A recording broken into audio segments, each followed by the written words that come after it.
Sobrang toxic na ng buhay, gusto ko lang magpahinga. Kaso pagbukas sa cellphone at scroll sa social media, na pagkunot ang noo, sabing-sabing ano na naman to. Napasabi talaga ako, ano na naman to? Ano namang kalokohan to? Yo, I mean, to tell you honestly, I don't know why, this guy is still around or still relevant. To tell you honestly, I don't know why this guy is still around, but you know who I'm talking about. It's Yo Love TV, man.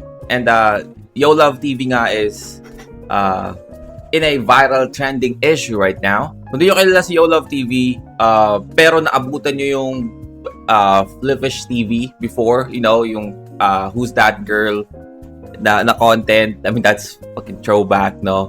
Mga ganong klaseng content yung ginagawa ni Yo Love. And alam nyo naman na kung ano yung naging tragic ending ng Flippish TV, di ba? Nabalita rin sila because of that type of content. Si Yo Love parang, tinuloy niya yon yung ganong klaseng content. No? Tinuloy niya sa social media, sa Facebook. And yeah, I mean, doon ko mas nakilala si Yo Love. No, I don't know about you, but doon ko mas nakilala si Yo Love TV. And of course, yung mga gato klase ng content, hindi naman ito mawawala ng audience, no? Alam naman natin yan, yung ganyang klase ng content, hindi mawawala ng audience. Lalo na kung may pagka-sexual yung tema ng content mo, hindi ka mawawala ng audience talaga. And yun nga, no, yung nabanggit ko na isang trending issue kung saan kasama si Yo Love is mukhang si Yo Love is nag-switch to a more trending type na content kung saan yung isang trending na content lalagyan niya ng a little bit of a Yo Love style, no? Yung content na yun na trending na, which is yung lalaki o bakla. Alam niyo naman yun, di ba? Kung saan sa type ng content na yun is yung host or yung content creator is mag-interview ng isang lalaki, no?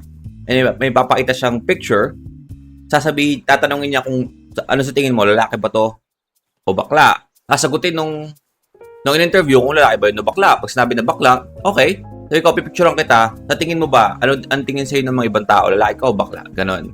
Kasi, next to another person, which is yung, sa another person, papakita naman yung picture nung naunang in-interview, tapos tatanungin naman yung other person na yun kung lalaki ba siya o bakla, so on and so forth. And yung ganong klaseng content nga is na-revise lang, no? Kasi may napanood na ako way back pa, kung saan parang in a gym version naman siya, na tinatanong nila kung sa tingin nyo, ito bang bodybuilder na to is naughty or not?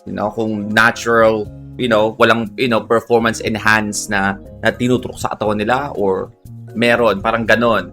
Tapos sasabihin ng interview na, hindi yan naughty. Tapos pipicturean siya, tapos next to other person. Same type of format of content. No? Nag-e-evolve lang siya na nag-e-evolve.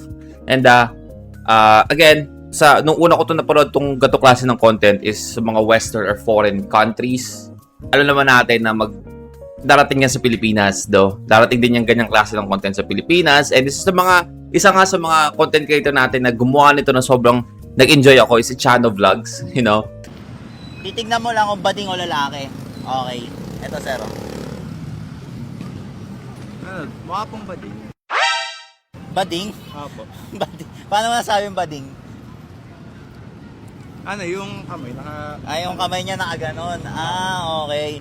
Pero ikaw, tatanungin kita, bading ka o lalaki? lalaki po. Pero tingin mo, yung tingin ng tao sa'yo, ganyan, lalaki ka? Depende po sa kanila. Sir, may papakita ako sa'yo yung picture. Titignan mo lang kung bading o lalaki. Okay? Eto, bading o lalaki? Bading. Kung saan tinatanong niya kung lalaki o bakla. Just to tell you honestly, I actually enjoy it. I actually enjoy it. Kay Chano Vlogs kasi, no, minsan hit or miss yung mga content niya kasi parang sobrang na overused na yung bakla-ish na na type of content. But this one is actually enjoyable, no? So anyway, that's the content na ginaya ni Yo Love. But dito sa content niya, ang ginawa niya, tatanungin niya kung yung babae ba virgin pa or hindi.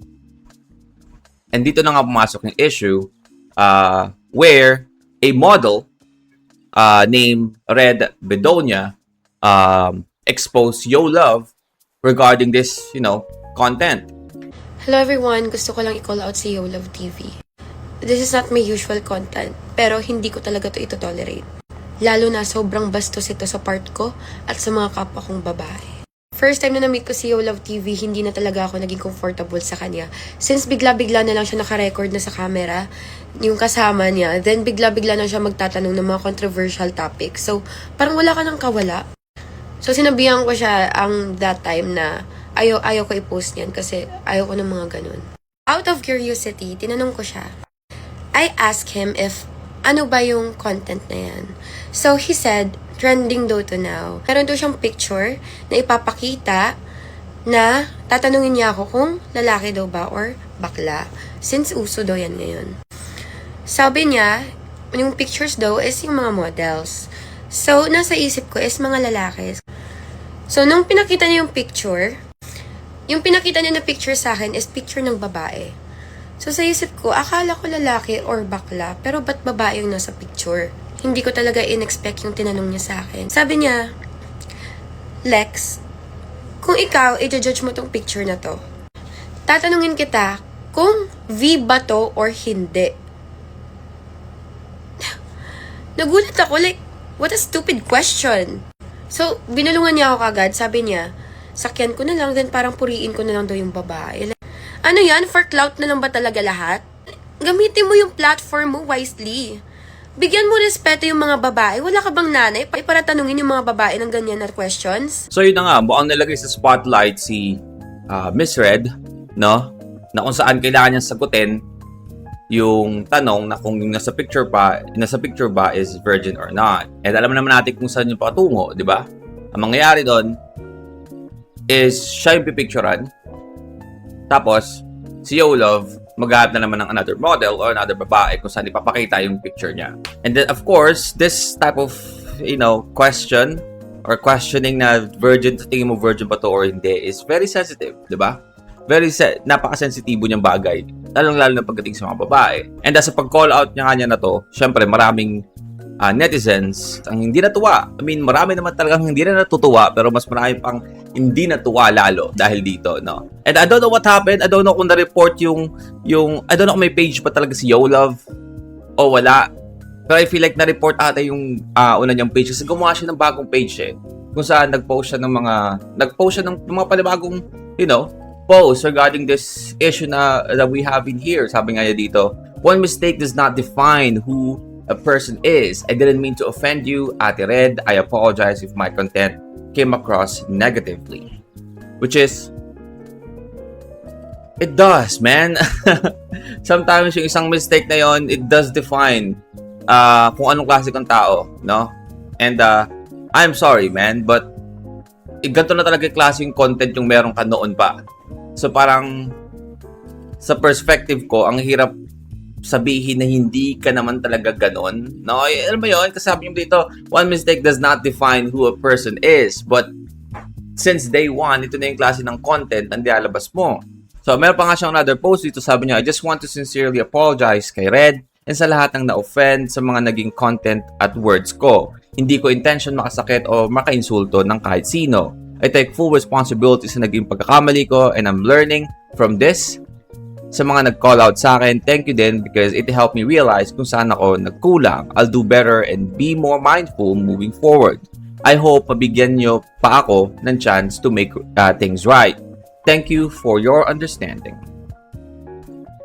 Which is that apology is, I don't know, parang labas sa ilong, no? But at least, he responded to this issue.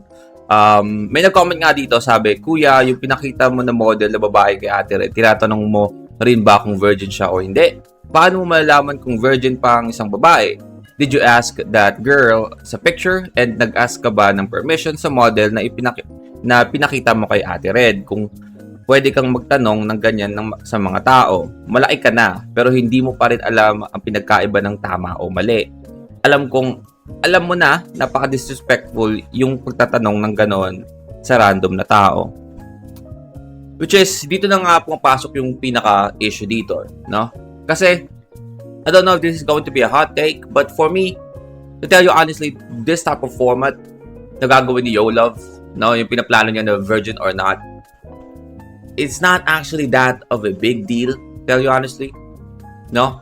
I feel like, I know it's sensitive kung natatanong yung babae kung virgin ba siya or hindi. But it depends kasi sa babae, no? Same lang yan dun sa content ni Chano vlogs na babae, lalaki o bakla. 'Di ba? As long as yung i-interview mong tao is alam kung ano yung kung ano yung content na gagawin nyo and nagbibigay siya ng permiso na sige, okay lang. 'Di ba? Okay lang na gamitin mo yung picture ko. 'Di ba? Pakita mo sa ibang tao, tatanungin sila kung bakla ba ako o hindi. Kasi again, on this, climate, no? Pagka-assume ng gender is of course offending na rin, no? Nakaka-offend na rin. 'Di ba? Pag tatanungin ka ng bakla ka o hindi, kung hindi ka naman talaga bakla or hindi ka naman lalaki, 'di ba? Sabi mo bakla ka, nakaka-offend kung tatanungin ka ng gano'n. No? Ganoon na rin ngayon sa climate ngayon. But yeah, so ayun yung pinapagkakamali ni Yo Love dito. Na parang nilalagay niya sa spotlight kasi yung mga ini-interview niya, no? Gusto niya kasi dito makakita ng like a fucking genuine reaction. Kaya ayun yung nagiging masama. Kung sinabi niya kasi dito, personally, before magsimula mag-roll yung camera kay Red, na ganito yung mangyayari, tatanungin kita ng ganito, tapos pagkatapos na ito, pipicturean kita, tapos yung picture papapakita ko sa babae, tapos gagawin ko rin yung ganung bagay. Papayag ka ba o hindi? Kung hindi, ayos lang naman. This is, just before us to do the content. Right? So, ang tanongin, hinihila ako ng permiso mo. Kung hindi naman, nire-respeto ko. So, ganun sana, no? And, kung ganun yung nangyari, kasi na-upload niya yung content, tapos lahat ng babae doon sa content niya is, merong permission na ilabas yung mukha nila or para gawin yung content, ayos sana.